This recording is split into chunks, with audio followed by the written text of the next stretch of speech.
जी, मैं राधे माँ को नहीं जानता, बट मैंने अपने आप से इनिशिएटिव लिया कि एक औरत के बारे में जब मीडिया इतनी सारी बातें कर रहा है, लोगों से जानने को मिल रहा है, तो मैं जानना चाहता था इसके पीछे असलियत क्या है।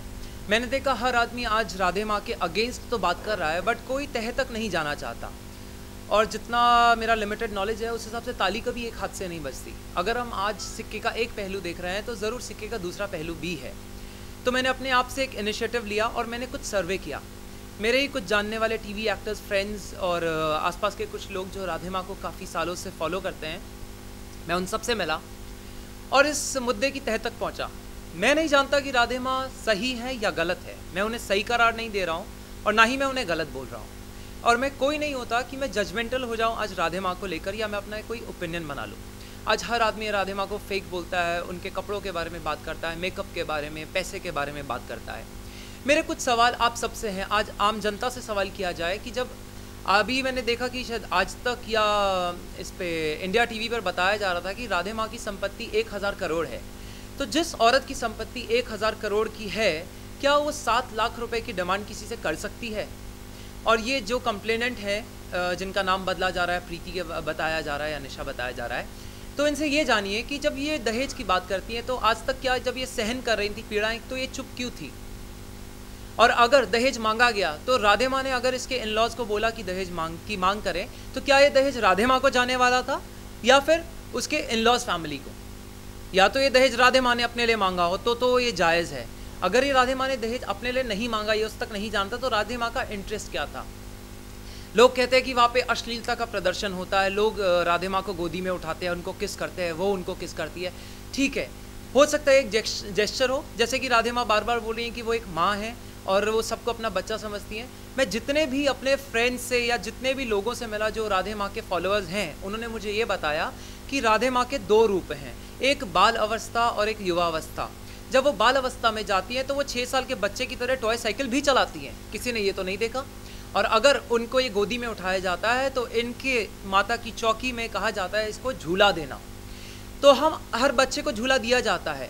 तो अगर कोई इंसान, और ये 1000 लोगों के सामने किया जाता है, बंद कमरे में 3 या 4 लोगों के बीच नहीं किया जाता। और ऐसा नहीं होता है कि वहाँ अगर उसको गोदी में उठाया, तो क्या आज का जिस तरह का हम 21st सेंचुरी में जी रहे हैं, आज हम लोग, हमारे फ्रेंड्स आती हैं तो हम उनको गले मिलते हैं, किस करते हैं, तो क्या ये अश्लीलता नहीं है? अगर ये अश्लीलता नहीं है, हमारा कल्चर है, तो राधे माँ ने अगर किसी को किस किया या किसी ने राधे माँ को किस किया, तो ये अश्लीलता क्यों है? आज मेरी माँ जो कि 62 ईयर्स ओल्ड हैं, उनको बहुत शौक है वेस्टर्न कपड़े पहनने का, तो क्या मैं उनको अश्लील कहूँ? अगर मैं अपनी माँ को वेस्टर्न कपड़ों में देखकर अश्लील नहीं मानता, तो मैं राधे माँ पर उंगली उठाने वाला कौन होता हूँ? जब मैं एक उंगली आज राधे माँ पर उठाता हूँ, तो 3 स्वयं ही मेरे ऊपर उठ जाती हैं। तो कहाँ तक ये जस्टिफाइड है? वो मेकअप लगाती है, कहा जाता है कि क्या वो एक्टर है, वो धर्मगुरु है। ये किसने बयां किया कि धर्मगुरु का चोला ये होना चाहिए? चोले के पीछे क्या है, ये जानना ज़रूरी है। अभी थोड़े दिन पहले इधर कंट्रोवर्सी चल रही थी कि किसी, मैं नाम नहीं लेना चाहूँगा, किसी पद पर एक आदमी को नियुक्त किया गया, उनको महाधर्मगुरु बताया गया, और वो तो शराब का बिजनेस करते थे। तो क्या धर्मगुरु अगर ऑरेंज चोला पहन ले तो धर्मगुरु कहलाता है? नहीं। धर्मगुरु का मतलब होता है एक इंसान को एक स्पिरिचुअलिटी की तरफ एलिवेट करना, उसको मोक्ष की प्राप्ति और सही मार्गदर्शन करना। वो एक चोला आपको डिफाइन नहीं कर सकता, ये आपकी नॉलेज होती है। तो जितना भी मैं इस सर्वे के दौरान जान पाया, मैंने ये सुना कि राधे माँ को इतनी नॉलेज है कि वो गुरु ग्रंथ साहिब के दोहे भी करती हैं, कबीर के दोहे रिसाइट करती हैं, वो लोगों का अच्छा मार्गदर्शन करती है, परिवारों को जोड़ने का काम करती हैं, तथा सबको प्यार से बात करती हैं। 20 साल से लोग उनको फॉलो कर रहे हैं। मेरे जानने वाले कुछ ऐसे लोग निकले जो 20 साल से राधे माँ के मार्गदर्शन को फॉलो करते हैं। तो अगर कोई आदमी 20 साल से किसी को फॉलो कर रहा है, तो ज़रूर कुछ ना कुछ तो बात होगी। तो हम इस मुद्दे को अगर हम नेगेटिवली देख रहे हैं, तो उसके पॉजिटिव पॉइंट्स क्यों नहीं देखते? और राधे माँ ने कभी अपने आप को भगवान का दर्जा नहीं दिया है, वो सिर्फ अपने आप को एक उनकी भक्त कहती हैं, और वो सिर्फ लोगों का अच्छी बातें कर कर मार्गदर्शन करती है, परिवारों को जोड़ने का काम करती हैं। कुछ लोगों से मेरे को ये भी जानने को मिला, कितने ही लोग हैं जिनकी शादीशुदा ज़िंदगी तलाक तक पहुंच गई थी, राधे माँ ने क्योंकि उन दोनों के बीच में आकर मसला सुलझाया, जिसकी वजह से आज उनकी शादीशुदा लाइफ बहुत अच्छी हो गई है। तो क्यों हम ये पॉजिटिव पॉइंट्स नहीं देखते? यहाँ तक कि आप लोग को जानकर हैरानी होगी कि मैंने ये भी सुना कि मेरा एक दोस्त ये बता रहा था कि मैं तो राधे माँ को गिफ्ट इसलिए नहीं देता हूँ क्योंकि राधे माँ को वहाँ गिफ्ट दो, वो तो देखती भी नहीं है, वो तो आगे किसी और को वहीं के वहीं दे देती हैं। तो कितनी अचंभे की बात है कि हम जिस औरत पर लालची होने का या क्रूक होने का या फेक होने का इल्ज़ाम लगा रहे हैं, हम उनकी असलियत को तो जानने की कोशिश भी नहीं कर रहे। और क्यों क्यों आज उन्हीं के आश्रम से ही ये लोग उठ उठ कर आ रहे हैं। जब इतने सालों से उन सबको फ़ायदा हो रहा, तो क्या ये सो रहे थे? वो लड़की को अगर वो त्रिशूल से मार रही थी, गाली दे रही थी, लात से मारती थी, उसने बताया कि उनको घूंसे मारती थी, तो अगर ऐसा सब हो रहा था तो क्या वो लड़की बच्ची है? उसको समझ नहीं आया कि तब उसको पुलिस स्टेशन में जाके आवाज़ उठानी चाहिए? अबला नारी है। आज हम बोलते हैं वुमेन पावर, आज हमारी देश की नारी तो एवरेस्ट तक पहुंच गई, तो क्या ये सो रही थी घर के चूल्हे तक और सहन करने के लिए यहाँ पर आई थी? नहीं।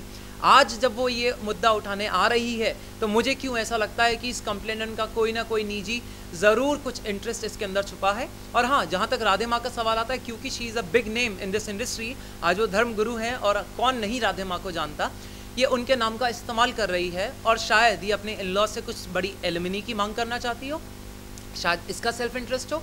हाँ, आज हमारा न्याय पूरा इसके पीछे जुट गया है, काफ़ी सारे वकील हैं, सब लोग इसकी तह तक जा रहे हैं। मैं पूरा विश्वास रखता हूँ कि इस मुद्दे की सच्चाई आज नहीं तो कल सबके सामने ज़रूर आएगी। मैं ये नहीं कहता हूँ कि ये 100% बिल्कुल राधे माँ पवित्र हैं, साफ़ हैं, मैं ये नहीं कहता हूँ। मैं राधे माँ की तरफ बायस नहीं हूँ, लेकिन मैं इनके अगेंस्ट भी नहीं हूँ।